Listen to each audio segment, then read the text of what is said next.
আসসালামু আলাইকুম রহমতুল্লাহি ওবারাকাতুহ। খুব দুঃখের সাথে একটা কথা বলার জন্য আপনাদের সামনে এলাম। আব্দুর রাজ্জাক বিন ইউসুফের ছেলে আব্দুল্লাহ, আমার ছেলের বয়সের আব্দুল্লাহ সাহেব রংপুরের এক জালসায় বক্তব্য রাখতে গিয়ে জালসার হেডিংটা দেখে আমি আকৃষ্ট হয়েছি, যে বলছেন যে জামাত নেতাকে কৌশলে শিখিয়ে দিলেন রাজনীতি করা। কিন্তু পরে তো কমেন্টে কেউ বলছে না, ওখানে জামাতের কোনো নেতাকে দাওয়াত দেওয়া হয়নি, সেখানে বিএনপির এমপি প্রার্থী ছিল। তো যাক, সেটা বড় কথা না। আমি আশ্চর্য হলাম, আব্দুর রাজ্জাক বিন ইউসুফ সাহেব আমার দেশেরই পার্শ্ববর্তী জেলা, যদিও তবুও খুব কাছাকাছি দেবীনগরের লোক। আমি ভেবেছিলাম আব্দুর রাজ্জাক সাহেব দিয়াড়ে অঞ্চলে মানুষ হয়েছে, শিশুকাল কেটেছে, দিয়াড়া ভাষাটা ছাড়তে পারেননি, মাঝে মাঝে বলে ফেলেন, হুজুগে কথা বলেন। তো আব্দুল্লাহ সাহেব বোধহয় বাইরে লেখাপড়া করার সুবাদে, মদিনা ভার্সিটিতে লেখাপড়া করার সুবাদে হয়তো ভাষাগত বা এইসব চিন্তা ভাবনা ওইরকম হবে না, কিন্তু অনেকটাই দেখছি যে আমি আব্দুর রাজ্জাক সাহেবের মতোই কথাবার্তা, কথা আবেগে কথা বলা। যেমন একটা পয়েন্ট আমাকে খুব দুঃখ লেগেছে। আমরা যে ছোট থেকে শুনে আসছি যে আলেমেরাই 1000 বছর আগে, সাধারণ মানুষের 1000 বছর আগে দোজকে যাবে, সহিহ হাদিস কিনা জানি না, কিন্তু ওনাদের মতো, ওনার বাপ দাদাদের বাপের মতো আলেমের মুখ থেকেই কথাগুলো শুনে শুনে বড় হয়েছি যে 1000 বছর আগেই এইসব আলেমেরা জাহান্নামে যাবে। তো কথাটা মনে হয়ে গেল আব্দুল্লাহ সাহেবের কথা শুনে। আব্দুল্লাহ সাহেব বলছেন শরিয়া আইন চালু করবেন আপনি, আজকে শরিয়া আইন চালু করলে কালকেই সব পশ্চিমা বিশ্ব অবরোধ দিয়ে দিবে, আপনার কারেন্ট বন্ধ হয়ে যাবে, এসি বন্ধ হয়ে যাবে, এই বন্ধ হয়ে যাবে, ওই বন্ধ হয়ে যাবে, সব বন্ধ হয়ে যাবে। উদ্ভট কথা। এই কথা বলার পরে উনি তো একটা আলেম, একটা সাধারণ মানুষের কি ইমান থাকে? শরিয়া আইন চালু করলে আমেরিকা পশ্চিমা বিশ্ব নিষেধাজ্ঞা দিয়ে দিবে, সব বন্ধ হয়ে যাবে। তারপরেই বলছে আমাকে প্রধানমন্ত্রী করে আমি যদি এই কাজ করি তাহলে আমার সব বন্ধ হয়ে যাবে, তারপরে আপনারা বলবেন আব্দুল্লাহকে হাঁকা।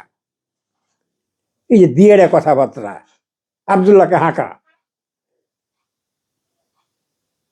রংপুরের এই গত ঠিক ডেটটা আমার মনে নাই, তো যাই হোক, ইউটিউবে ঘোরাঘুরি করছে বিটা, আপনারা দেখবেন, আব্দুল্লাহ সাহেবের চ্যানেলে গেলে দেখতে পাবেন। এখন আমার কথা হলো যে আব্দুল্লাহরা কি পুঁথিগত বিদ্যায় সারা জীবন পড়বেন? সারা দুনিয়ার খবর রাখে না। যেহেতু আমার ছেলের বয়সেরই, লেনদেন করতে কেমন লাগছে, আমি বলি আব্দুল্লাহ, সারা বিশ্বের দিকে তাকিয়ে দেখো। তোমার তো ইমান থাকার কথা না, তুমি যে কথা বললে, তাহলে আমেরিকা পশ্চিমা বিশ্ব এখন আমাদের আল্লাহ, তুমি দাজ্জালের সাথে তুলনা করেছো। এসি বিভিন্ন তুলনা করেছো যে আমাদের ছেলে মেয়েরা সুখে আছে, আমি অবরোধ দিলে সুখ থেকে ইয়ে, তখন ইমান হারা হয়ে যাবে। এটা কি ধরনের কথাবার্তা? বুঝতে পারছি জামাতের বিরোধিতা করার জন্যই তোমরা বিরোধিতার খাতিরেই বিরোধিতা করছো, অথচ সারা সামান্য চোখের সামনে দেখো, আফগানিস্তানের দিকে তাকিয়ে দেখো। আমি আজকে আমার ফেসবুকে একটা পোস্ট দিয়েছি, তুরস্কের সারোয়ার সাহেব একটা চ্যানেল চালাই, সেই চ্যানেলে দরকার একটু দেখে নিও চ্যানেলটা। সারোয়ার সাহেব বিস্তারিত তুলে ধরেছেন, তার ছোট্ট একটা স্ক্রিনশট নিয়ে আমি কয়টা কথা লিখেছি যে হে মুমিনেরা, হে ইমানদার বান্দারা, যারা ইমানদার বলে দাবি করো, তারা কি এখনো তোমাদের শিক্ষা হবে না? আফগানিস্তানের সারা পশ্চিমা বিশ্ব, সারা বিশ্বে ধরতে গেলে অবরোধের কেউ আজ পর্যন্ত স্বীকৃতি দেয়নি। আমেরিকা সহ পশ্চিমা বিশ্ব আফগানিস্তানে যে টাকাগুলো তাদের দেশে আছে সেগুলো ফ্রিজ করে রেখেছে, তাদেরকে দেয়নি। 22 সালের কথা,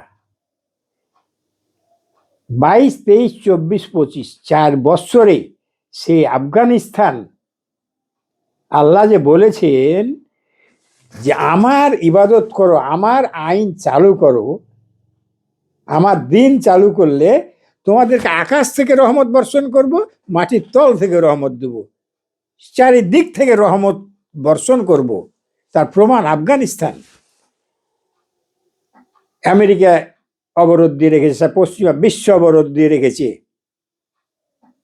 তা আল্লাহ বলছে দাঁড়া, শত দুয়ার খোলা থাকলো কতক দুয়ার আমি খুলে দেবো। আল্লাহর রহমতের দরজা খুলে দিবে। আমি এত বর্ণনা দিতে পারবো না, আমি শুধু এই কথাটাই বলবো যে একটু দেখিও। তোমরা শুধু জালসা করার কারণে, মানে লেখাপড়া করার তো সুযোগ পাচ্ছ না। আর ওই যে পুঁথিগত বিদ্যা পড়েছ, মদিনাতে যা পড়ে এসছো, হাদিস কোরআনে যা পড়েছ, তার বাইরে তো চিন্তা ভাবনা করতে পারছো না। আর তোমাদের একটা মেন একটা প্রবলেম, তোমরা জামাতের বিরোধিতা করা। তোমাদের কাজই এটা। জানো যে জামাত যদি ক্ষমতায় আসে তাহলে তোমাদের এইসব ব্যবসা বন্ধ হয়ে যাবে। বন্ধ হবে না, কিন্তু ভাটা নামবে। তো একটাই কথা বাবা, তোমরা যতই বড় আলেম হও, ঘুরে আমাদেরকে একই কবরে যেতে হবে। খোদার সামনে দাঁড়াতে হবে, হিসাব নিকাশ দিতে হবে। তোমাকে ছেলে হিসাবে বলছি, বক্তব্য দিতে গিয়ে ইমান হারা হয়ে যায় না। তোমাদের কাছ থেকে শিখেছি যে দিনের যে কোনো মুহূর্তে মানুষের কতবার ইমান যায়। এই জন্য সন্ধ্যায় শোয়ার আগে আস্তাক ফিরুল্লাহ পড়ে শুতে বলেছে। আস্তাক ফিরুল্লাহ পড়েছিও, সকালে উঠে আস্তাক ফিরুল্লাহ পড়িও। তোমার মতো আমি জ্ঞান অর্জন করতে পারিনি, তবে বয়সের কারণে তোমাদের মতো আলেমদের মুখ থেকে শিখে শিখে কোনটা ভালো কোনটা মন্দ কিছুটা হলো বুঝতে শিখেছি। বাংলা কোরআন হাদিস এখন আমরা পড়ি, তোমাদের মতো বক্তার ভরসা আমরা থাকি না। আমরা বাংলা কোরআন হাদিস পড়ি, আমরা তাফসির পড়ি, বোঝার চেষ্টা করি। তা আমি তো দেখছি যে তোমাদের মতো আলেমের ইমান কবে হারিয়ে গেছে, না এটা বলতে পারো? তোমরা তো আমেরিকা পশ্চিমা বিশ্বকে আল্লাহ স্বীকার করে নিয়েছো। অথচ দেখো, তুমি যেটা বলছো এই জামাত কালকে ক্ষমতায় আসলে পরশু থেকে এই শরিয়া আইন চালু করে দেবে, এই কথাটা বারবার জামাতের নেতারা বলে। কৌশল আছে, ধীরে ধীরে আগাইতে হবে। আসলো নাচ গান সব বন্ধ করে দিল। এই অপবাদগুলো তোমরা দিয়ে এই ছাত্র শিবিরের এই যে কয়টা ইলেকশন হলো ভার্সিটিতে, তোমাদের মতো বিরোধীরা বলেছে এর বাপরে, এই ভার্সিটিতে পাস করলে মেয়েরাকে বোরখা পরার বাধ্যতা করবে, বাধ্যতামূলক করবে, এই করবে ওই করবে। হায় রে প্রোপাগান্ডা, মাশাআল্লাহ। তারপরও ওই মানে বোরখাবিহীন মেয়েরাই ভোট দিয়েছে বেশি। তো বাবা শোনো, তোমার সাহায্যের দরকার নাই, তুমি সাহায্য করো বা না করো, আল্লাহ বলছে আমি চাইলে আমার ইসলামকে বিজয় দান করবো। এতে তুমি চাও বা না চাও, তুমি আসো বা না আসো, তো তোমরা আর বিরোধিতা করো না। আলহামদুলিল্লাহ 8টা ইসলামিক দল একসাথে জোট করেছে, এটা খুবই সুখের খবর। কিন্তু তারপর তোমাদের মতো আহলে হাদিসের লোকগুলা, আমিও কিন্তু একটা আহলে হাদিস বাবা, তোমাদের মতো আহলে হাদিসের লোকগুলার কথাবার্তা কীর্তি করার দেখে অবাক লাগে, লজ্জা লাগে নিজকে আহলে হাদিস বলে স্বীকার করতে, পরিচয় দিতে। তবে তোমাদের মতো আমরা আহলে হাদিস না, সংগঠন করে আহলে হাদিস করতে হবে, জানান দিতে হবে। এরকম আহলে হাদিস আমি সাপোর্ট করি না, নাম বলবো না। এরকম আহলে হাদিসের নেতা গোদাগাড়িতে মাহবুব ভাই, মাওলানা মাহবুব ভাই সাক্ষী, আমি মাহবুব ভাইকে বলেছি কি ব্যাপার মাহবুব ভাই, বড় নেতা, তার মোবাইলে রিং বাটন বাজছে হিন্দি গানের সুর। এই তো আমরা আহলে হাদিস। তো ভাই, ভাতিজা, ভাই তো না ভাতিজা, বিরোধিতার খাতিরে বিরোধিতা করো না। তোমরা তো সবই জানো, তোমরা আল্লাহর কাছে যে কি জবাব দিবে? কিসের ক্ষমতার মোহে তোমরা এই বিরোধিতা করছো? আসলে কি তোমরা পরকালকে ভয় করো? তোমরা তো ইহকালকে আঁকড়ে ধরে রেখেছো। এই সূরা তওবাতে বলছে যে তোমরাকে যখন দিনের পথে ডাকা হয় সংগ্রাম করতে, তখন তোমরা মাটি আঁকড়ে পড়ে থাকো। তো তোমরা জালসা আর তোমাদের এই নিয়ে বসে আছো। হ্যাঁ, বাংলাদেশে মানুষের প্রচুর মানুষ, ধর্মভীরু মানুষ, তারা বুঝে হোক না বুঝে হোক তোমাদেরকে সাপোর্ট করছে, অনেক ভক্ত তোমাদের। এই জন্য মনে করো না যে তোমরা পার পেয়ে যাবা। আল্লাহ কিন্তু ছাড়বে না, এই ভক্ত নিয়ে কাজ হবে না। অনেক পীর জাহাজ নিয়ে তার ভক্তদেরকে বেহেশতে নিয়ে যাওয়ার কথাও বলে, কাজ হবে না বাবা। পথে এসো। এখন বর্তমানে তুমি চাও বা না চাও, ইনশাল্লাহ সামনে জামাত ইসলাম ক্ষমতায় আসবে। তুমি বলছো জামাত 50 বছর থেকে তার লোক তৈরি করেছে। জামাত তোমাদের মতো অল্প বুদ্ধি নিয়ে চলে না, অল্প বিদ্যে নিয়ে চলে না।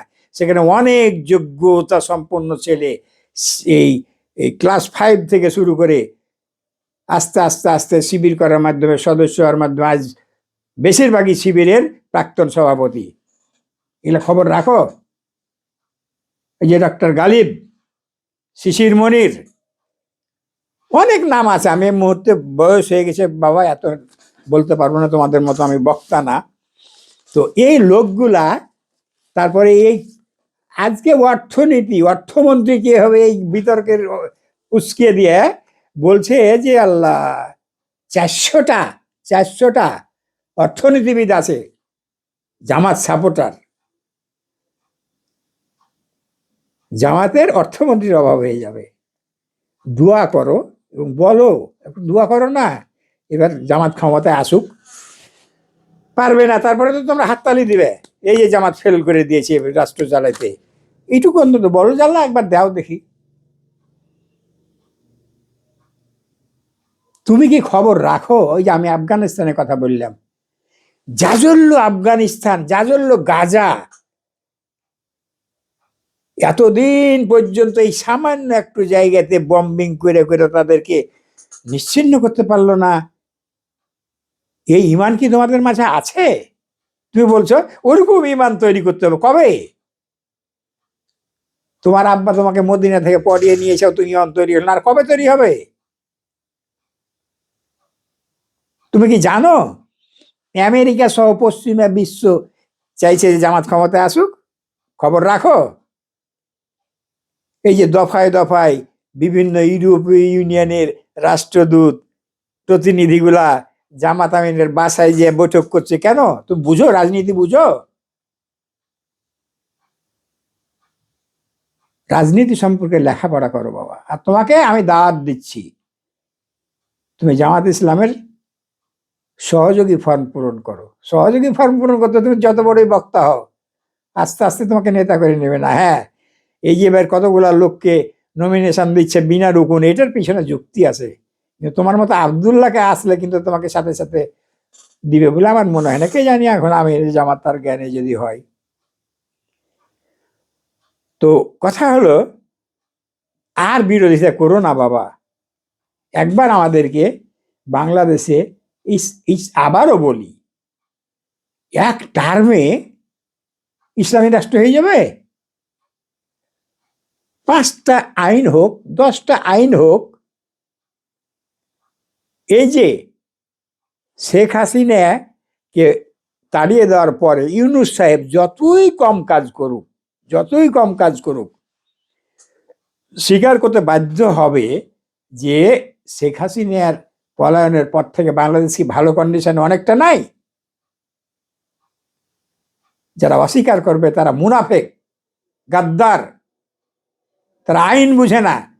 বাংলাদেশে, আমিও কিন্তু খুব কম জ্ঞানের লোক বাবা, বাংলাদেশে কতগুলো আইন পাস হয়েছে এর মধ্যে মধ্যে, সেটা খবর রাখো। এগুলা রেজাল্ট পেতে 5 বছর লাগবে। আমার ছেলে বাইরে থাকে, তো বাড়ি আসবে, বলছে যে আব্বা ফেব্রুয়ারি থেকে নির্বাচন হবে। আমি বলছি যে হওয়ার তো কথা, তবে হলি কি না হলি কি, না হলে সমস্যা নাই, অন্য দলের সমস্যা থাকতে, জামাত ইসলামের সমস্যা নাই।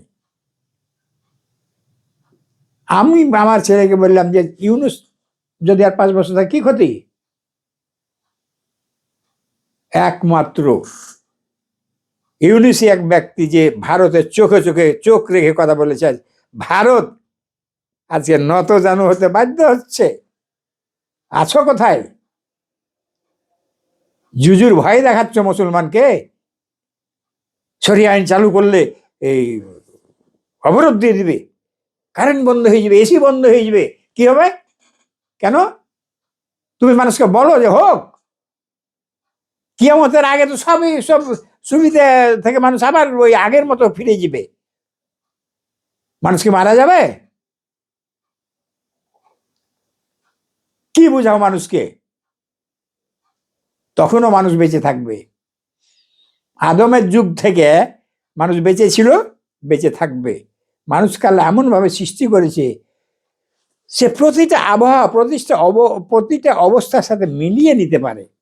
আজ আমরা সুখে আছি, এসির মধ্যে আছি, কালকে এসি না থাকলে মানুষগুলো মরে যাবে। এটাই তোমাদের ইমানের শক্তি।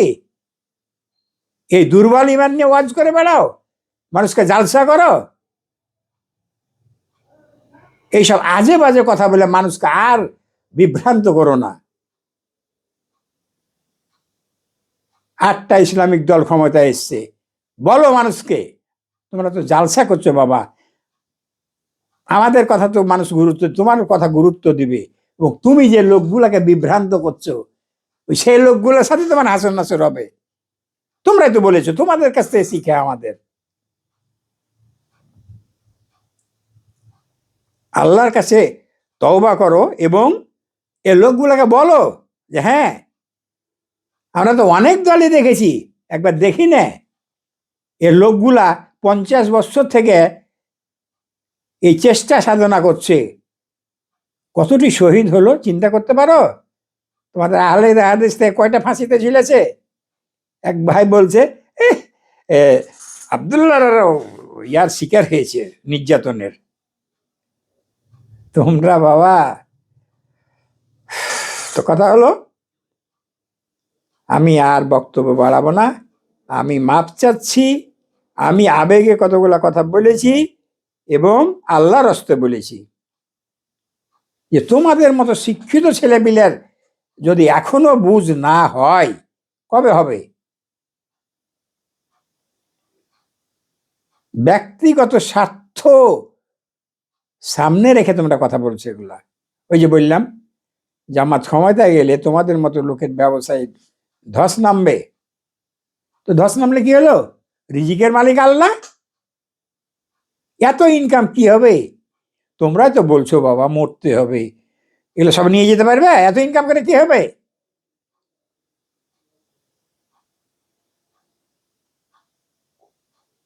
একটু চিন্তা করো আমার কথাগুলা, এবং তোমরা আলেম মানুষ, বদদুয়া দিও না, আমার জন্য একটু দোয়া করিও।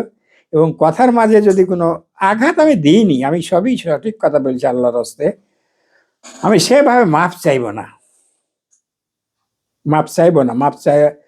আমি তো আল্লাহর হস্তে কথা বলেছি, তোমাকে কোনো ছোট করার জন্য বলি। আর তুমি আমার দেশের ছেলে, ছেলের বয়সের। আসলে তোমার বক্তব্য আমি 2-4 দিন শুয়েছি, মোটামুটি একটা আশা ছিল, কিন্তু আজকের বক্তব্য দেখে দেখলাম না, তোমরা দুনিয়াবি স্বার্থে ব্যস্ত আছো, দুনিয়াবি স্বার্থে ব্যস্ত আছো। তোমরা দেশের চিন্তা করো না, তোমরা উম্মতের চিন্তা করো না, তোমরা মুসলমানের চিন্তা করো না, এমনকি নিজেরও চিন্তা করো না।